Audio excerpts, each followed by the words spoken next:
Welcome to my views and news. Breaking news is from Tigray. Tigray's capital, Mekelle, where a protest is ongoing.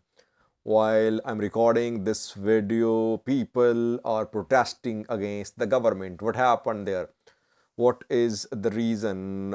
Secondly, U.S. Secretary of State Antony Blinken around 24 hours ago spoke about human rights situation of 2022, especially in Ethiopia, in Ukraine, other parts of the world, and he accused all parties, TPLF, Ethiopian National Defense Force, Eritrean military, Amhara forces, of having committed human rights abuses, crimes against humanity in Ethiopia in the 2-year-long war.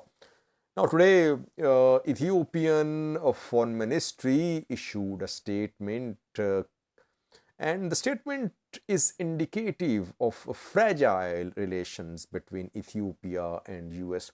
The statement contains words like selective, inflammatory, divisive. We have details of the statement for you. Firstly, we have Tigray, where regional government is faced with multiple challenges.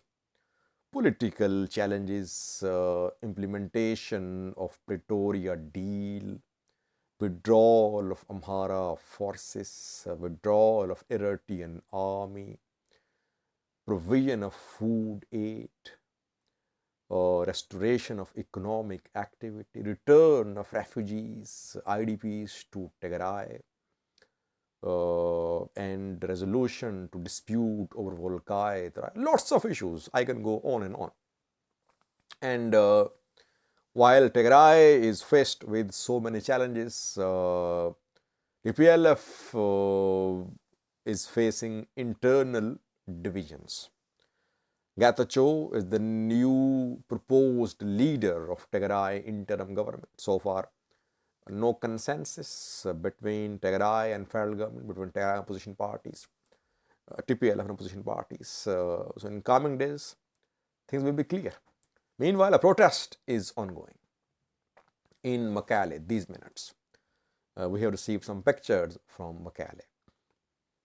You can see the pictures on your screen. The pictures are from Mekelle. Dozens of people can be seen protesting on a street, on a road in Mekelle. Who are these protesters? Reportedly, these protesters are disabled fighters, Tigray fighters who were injured, who were partially paralyzed, disabled, partially in the fighting 2-year-long war. And some of them are under treatment at hospitals.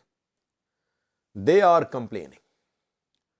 They are criticizing the government, TPLF-led Tigray regional government, that they are not receiving proper medical care. Reportedly, Getachew talked to them. The conflict between these soldiers and government officials has been going on for some time. Getachew tried to calm them down. He talked to them reportedly, and some of them are admitted at Malice campus of Mekelle University, I think. But Getachew's talks with the soldiers failed, most sources say. And then some are mentioning arrival of Sadkan at the venue.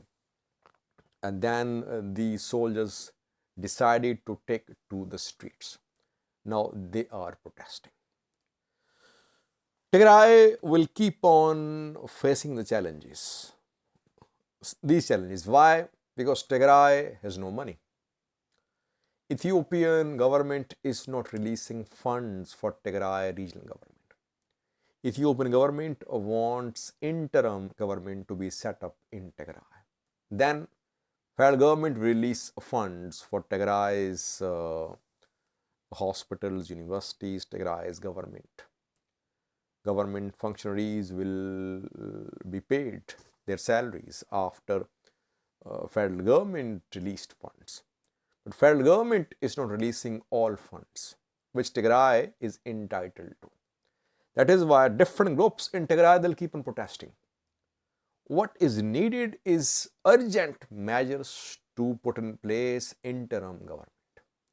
Then interim government can work for the people.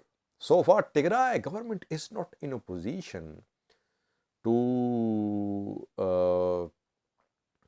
care about all the groups in Tigray.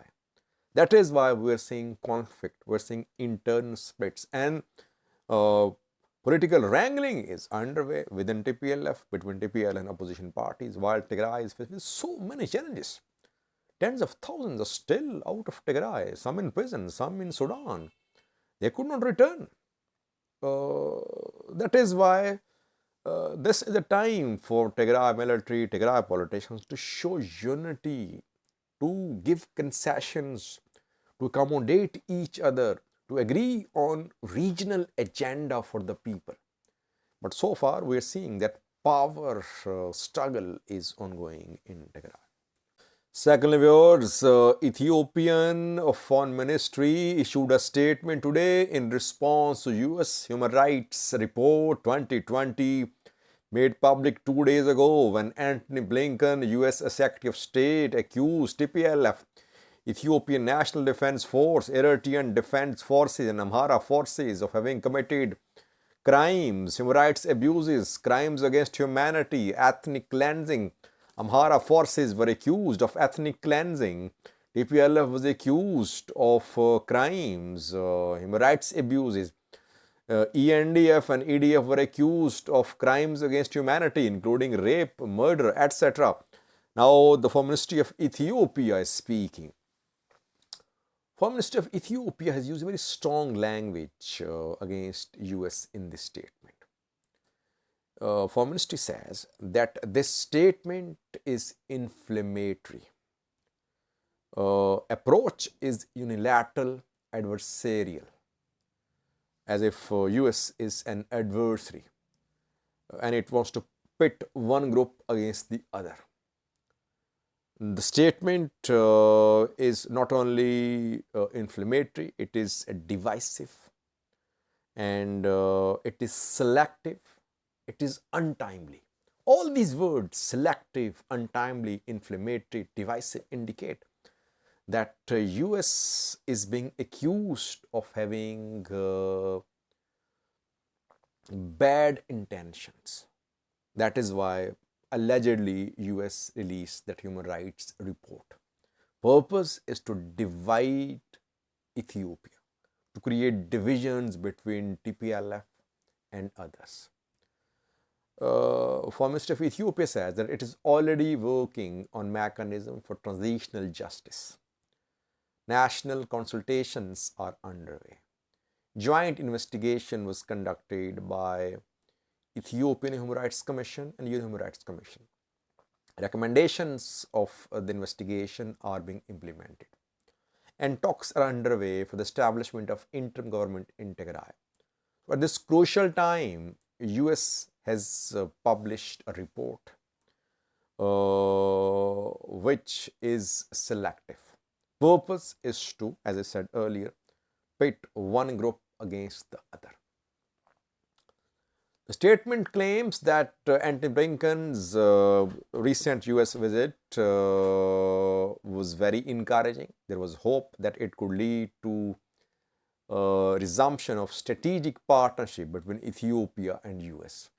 Basically, Ethiopian government today said what it was heard saying last year when Ethiopian government accused US of interfering in Ethiopian internal matters, of backing TPLF.